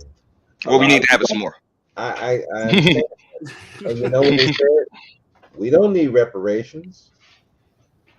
That's literally what some of the dudes in the Manosphere said. People need reparations.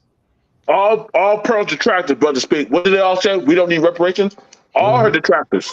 And you have people on there that's drawing government benefits already, talking about they don't need reparations, and they already drawing benefits from the government. Now, that even makes sense. How about this one? Mm-hmm. When they talk about how these boys have been abused by these women, physically, sexually.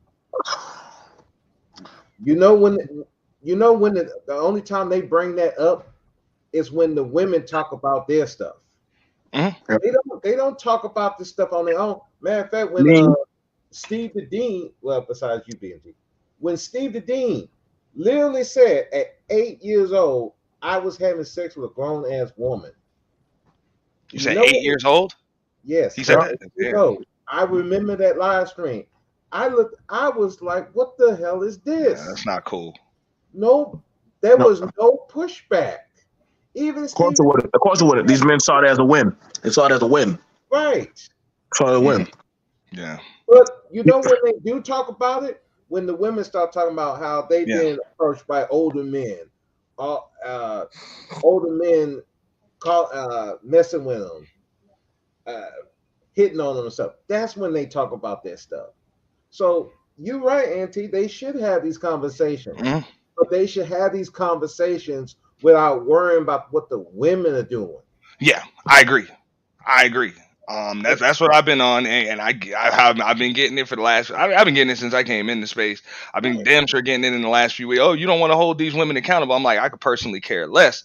I believe that, hey, as long as men are going to be better men, everything kind of fall into place. Of course, you know what I'm saying? There are some women that ain't going to fall in line. It is what it is. Just like it's some dudes that ain't going to, they not going to stop being pookie. You know what I'm saying? They still going to keep doing all of that. Right. But, you know what I'm saying? I mean, it's just better to be able to have these conversations and all of that stuff without, you know what I'm saying? Just stay on task right here. Because if the issue is women, I mean, let women handle that.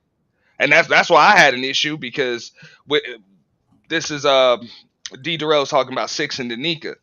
I was like, Six and Danica going it, they going it Pearly, and then these dudes is jumping in the middle taking bullets. I saw that on Obsidian stream. Like, these guys were jumping in front of Pearly, like they were Secret Service agents. You know what I'm saying? Like, yo, I'm gonna take all of her shots, all of her smoke. She don't even have to answer y'all questions. I'll answer them for her. Fantastic was up there putting dudes through. Was going after Pearly, and they jumped in the middle of it.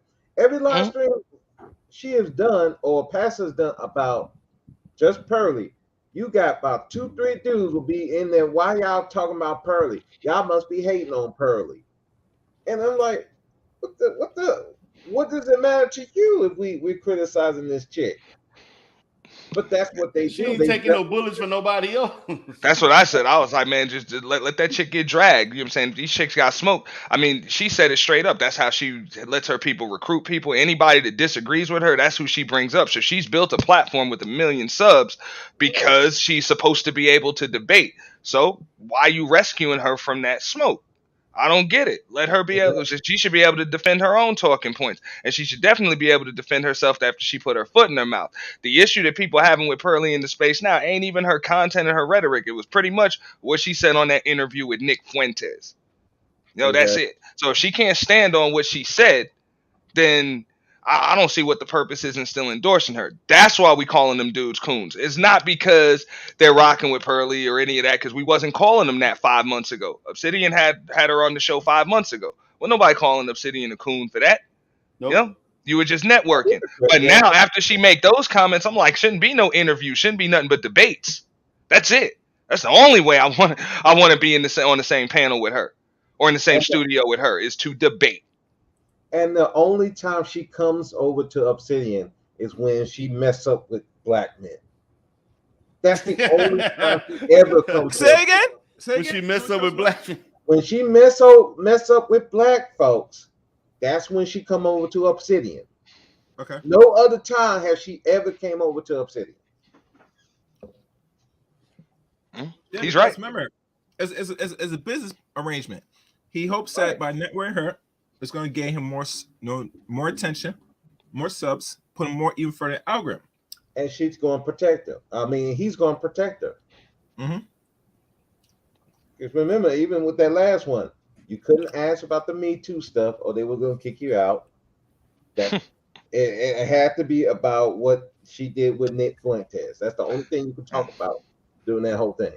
They didn't even let her. They didn't even force her to answer those questions or allow her to answer those questions.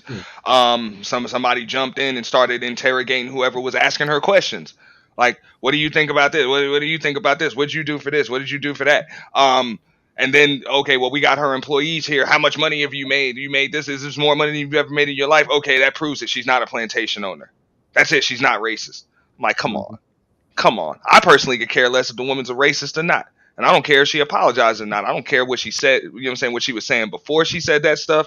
I don't care what she said, and I don't care if she apologizes afterwards. This 26-year-old white woman has no bearing on my life or the life of those around me. She has none, so I could care less. You know what I'm saying? My concern, you know what I'm saying, is black men, because that's in turn going to affect black women, which is in turn going to affect black children.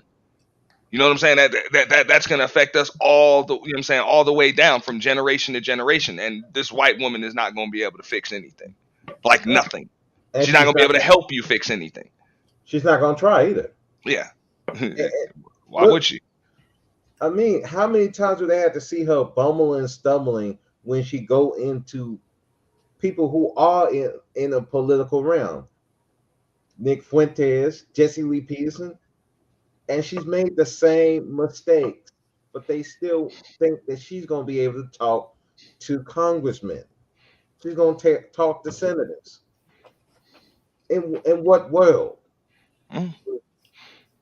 Well, and then that's another thing about it. Like she's already said, like, you know what I'm saying, her Africans. So I'm like, yo, when she, if even if she does get a meeting with, you know what I'm saying, congressmen, you know what I'm saying, senators, governors, and any lobbyists and everybody else, who you think she's gonna bring with her? You think she's gonna bring, Angry Man Obsidian and Anton Daniels with her, or you think she's gonna bring her Africans with her? Africans. You know what I'm saying? So And think it's about it. She gonna bring some melanated folks that are already bought and paid for. Basically, if you're not willing to sign a bogus contract and work for cheap, then you're lazy. But if you sign and comply with what I need you to do, then you worth hanging around. Yeah, no, that's when you work hard. Which I mean, it's a typical person of her background's mentality. The only black folks that she's probably ever been in contact with in her life were literally given to her, like came with a receipt, like literally came with a bill of sales, straight up. You know what I'm saying? That's what she said. She was like, well, I believe that foreign people work harder because, I grew up, I had foreign maids. They worked hard, and my Africans work hard. So pretty much you don't see hard work unless it's people actually working for you. And somebody like her feel that way about even her friends. That's why we got to understand the language when you hear non-black people say, you're not hard working unless I benefit overall. Pretty much. And that's why I tell black people many times, it's going to come to the point, because we're in the gig economy, that, the game's going to be changed and flip up. And it's going to be more of a collective effort for enough of us. Not all, but enough that we're going to have to depend on each other in the long run. You get me? Because these people feel so bold and doubt that, they're always going to get black people's labor efforts for free or for cheap on the dollar. And we got to really change that and change that to our children mentally, to look more forward than that. I mean, she could convince those people from the UK that's Africans and West Indies, but over here, different ball story. You get me? Okay. Right. I would just ask Pearly this. I'm like, how would you feel if you saw a black man come into your studio with literally the same setup that you have, but the opposite? Instead of it being a white woman on top with her Africans working for her, it'd just be a black man up top with his Caucasians working for him. Okay? And he just said that. How would you feel? Would you want to work for that company? Would you even want to work for that company like that? I'm pretty sure she probably would pause and then say something stupid, because she know damn well she wouldn't. She'd probably try to cancel the whole company. How did this nigger get this much power? That's it. That's what I'm saying. So that would be abnormal if they ever saw a black man or a black person in that same situation that she considers normal for herself. You know what I'm saying? It's just, it's going to make her feel uncomfortable. We see it all of the time. You know what I'm saying? This is one of the reasons why it's tough for black folks to grow their businesses like that, because you can't build up you don't have a line of white folks filling out applications trying to work for you. No matter how good your scheme is, no matter how good your plan is, if they can't exploit your talents, they really don't want nothing to do with you. That's right. No exploitation. But they'll be damned if they're gonna let you exploit theirs. Yep. Right. They're parasite. A parasite's design is to suck your blood and suck you dry. But they don't see nothing wrong with that. That's just always going to be normal to them. And you got to just keep in mind, that's kind of America. That's the way they've always seen it. Black folks have always been the mudcilla society. So when y'all black folks decide to start growing brains and thinking for yourselves, that's a problem. All right. You guys need to work harder. I remember a few years back when the guy Eric Garner was choked out to death by the cops for selling loose cigarettes. You know how many white folks I heard that said, look, why wasn't he working? He should have been working. Mm-hmm. You know what I'm saying? I'm like, so you saying that gives a cop the right to just choke him out? for selling cigarettes on the side. Like anybody else, y'all would have said, "Hey, that's wise. That's an entrepreneurial spirit." Yeah, he might have been doing something that might have been a little somewhat illegal or loitering or whatever the case may be. But hey, you know what I'm saying? Like, can you really knock the hustle? Nah, he should have been working for somebody. Right. That's the way they see it. Yeah. Yeah. You know? So her comments don't surprise me. It's just it annoys me that a lot of other people got triggered by them when it's like, what else do you expect? Like this is what you expect a woman like this to say. That's why I would never let someone like that speak for me. That's why BGS's words kind of resonated and just pissed me off when I heard it. Like, oh, we're gonna let Pearly speak for us. I think he kind of cleaned that up a little bit today on Sister George's channel when he said, "Man, they need to." To this day, man. There's no way. I said kinda. Yeah, but I do not understand how these Negroes like unwillingly follow this idiot, man. I when I first entered this space, man, I'm still scratching my head. I don't get it, man. I just don't get it. These niggas actually think this man is a real scholar. Well, he says some big words that probably they really think this guy know what he's talking about. Well, I mean, it's no different than some of the on the conscious community side. They say a lot of big words, stuff that most of us probably never heard of. Until you actually go investigate, then you be like, wait a minute, this don't make sense.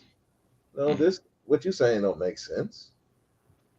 That's all it is with BJS. I mean, he was saying some big words that to a person that who's not in those fields like that he was talking about, you would think he actually making sense. But when you get people who actually in the fields that he talks about, then it's like, no, dude, what you're saying is off. Then he get mad and want to curse you out like he did. Right. Interrupt you, cuss you out, and all kinds of stupid. I'm like, that's why I'd be like, okay. That's your master teacher. All right, cool.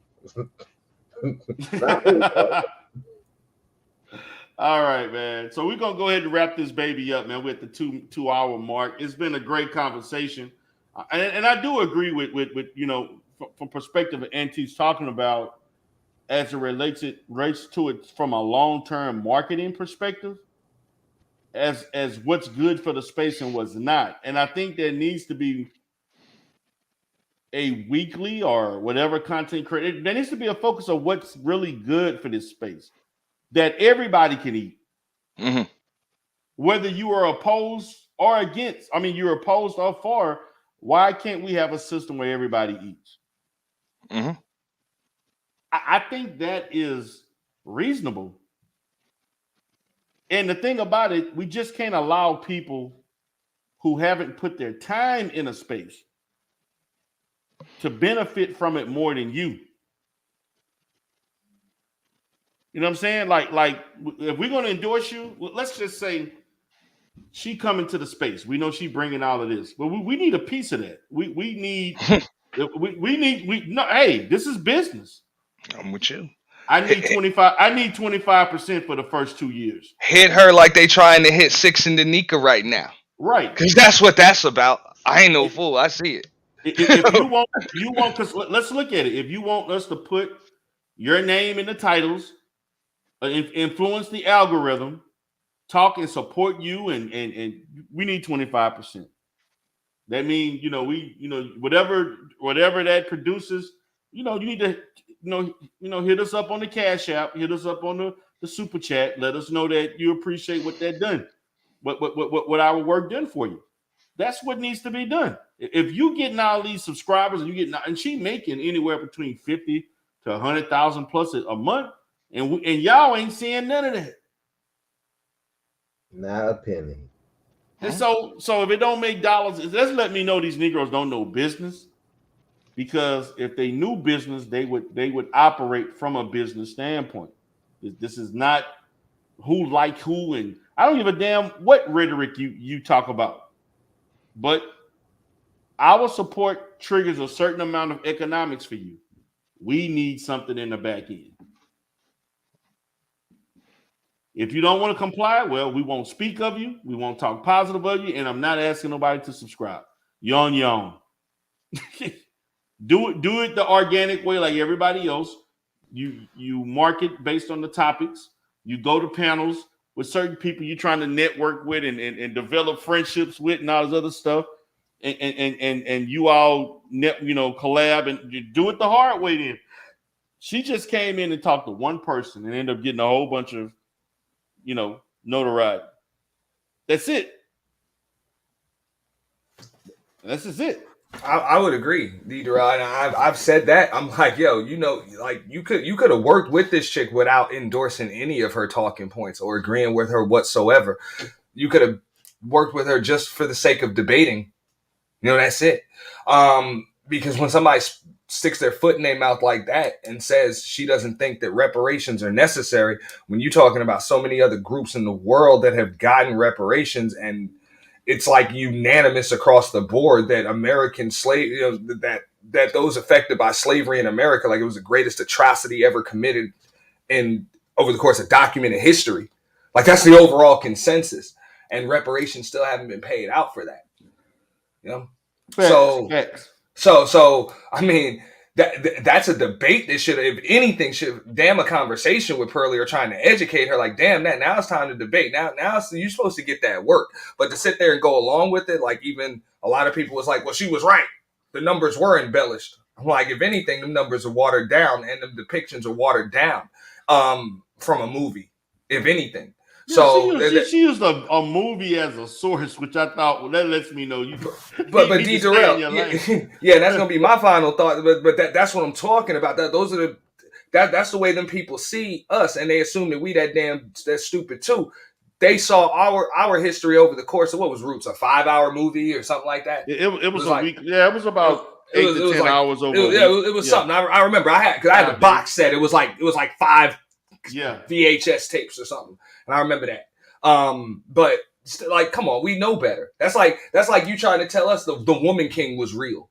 Like, come on, man. We know that's fiction. It was inspired by true events, but there's still fiction in there. You know what I'm saying? A lot of it. So come on, we understand that as people. We do, but y'all see that as fact because it's the only depiction that you know, because your history books have kind of washed a bunch of things away. Those that have taught you things have told you, hey, everything that y'all have done is patriotic and this is just the land of opportunity and all of this other stuff. And you just came here and it was just like that, like magic. You don't understand that this was built on something.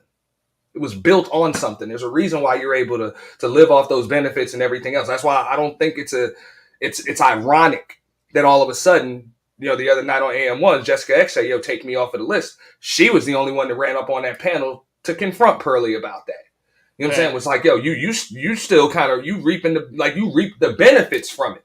So why wouldn't they deserve reparations from it? You reap the benefits, but they don't get to reap any benefits. Like, you're still reaping the benefits. You don't even realize it. They kind of just blew her off when she said that.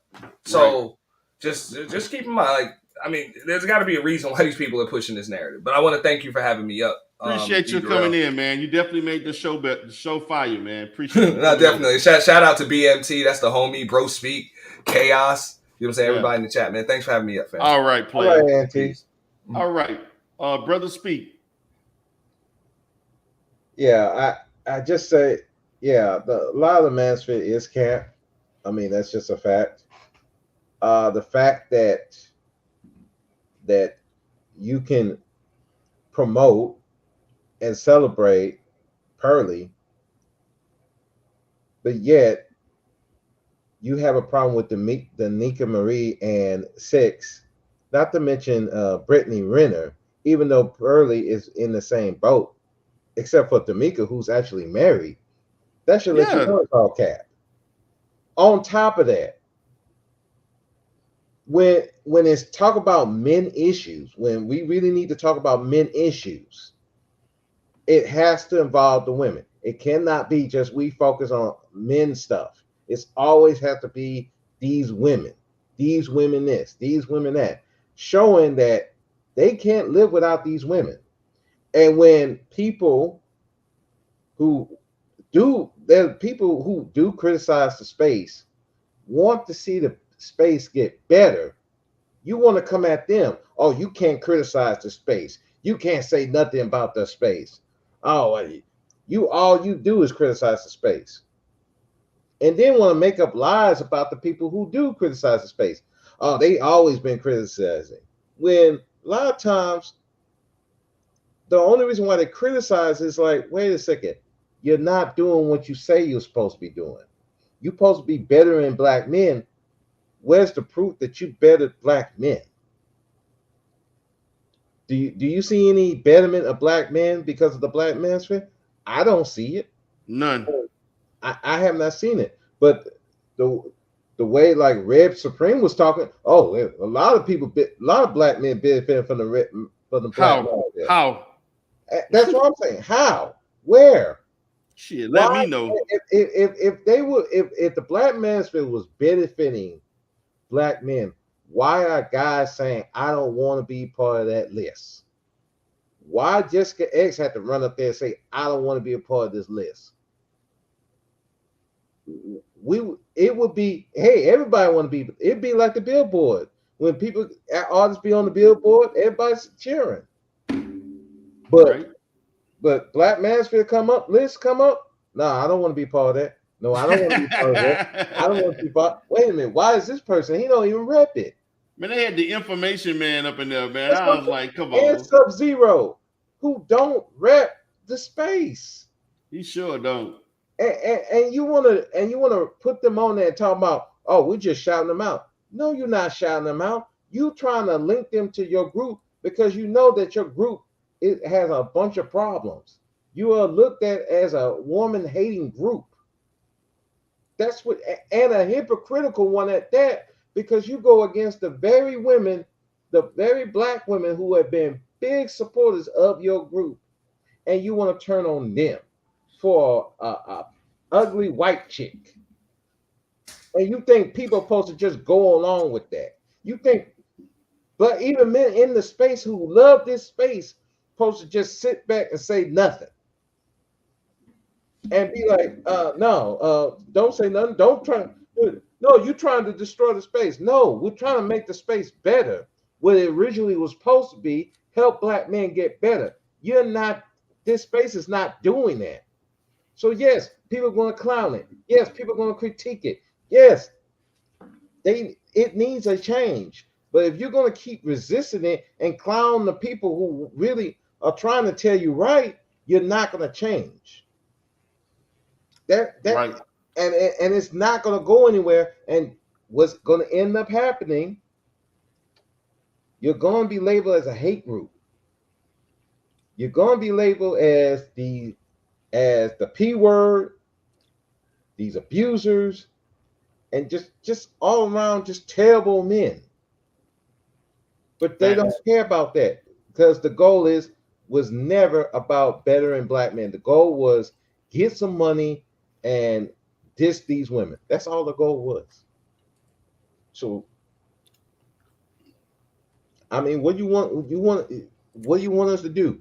Just sit here and just leave us alone. Sorry, I can't leave you alone.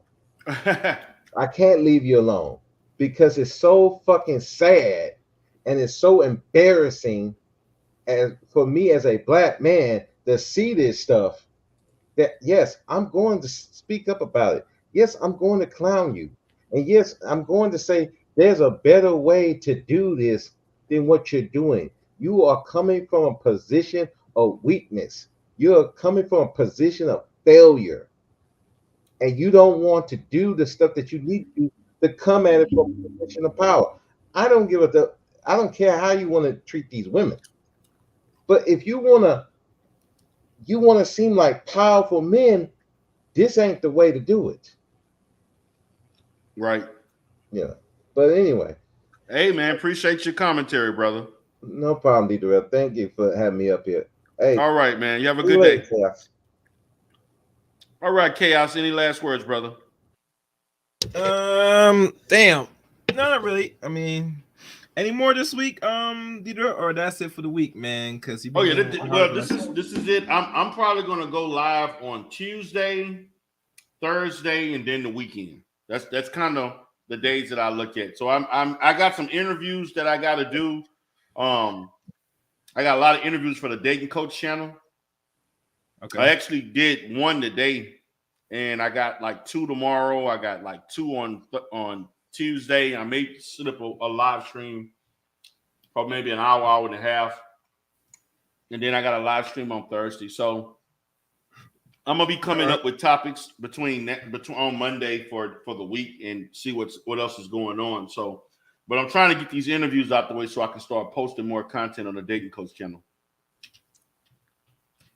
Okay. Well, like always, going live 30 minutes on Chaos Rain channel. Doing some video look about. I want to watch it. That's cool. Join me in next close to an hour. Okay, right. Cool. Thank you. All right, let's take care. Appreciate it, man. So y'all can go check out my brother Chaos Rain. This is Coach D Durrell with D Durrell the Rebirth channel. Appreciate you all for being here today. I appreciate all my people from the Umar sector that are continue to stick it out with me and support me. I do appreciate the love. Y'all have a great day. Peace.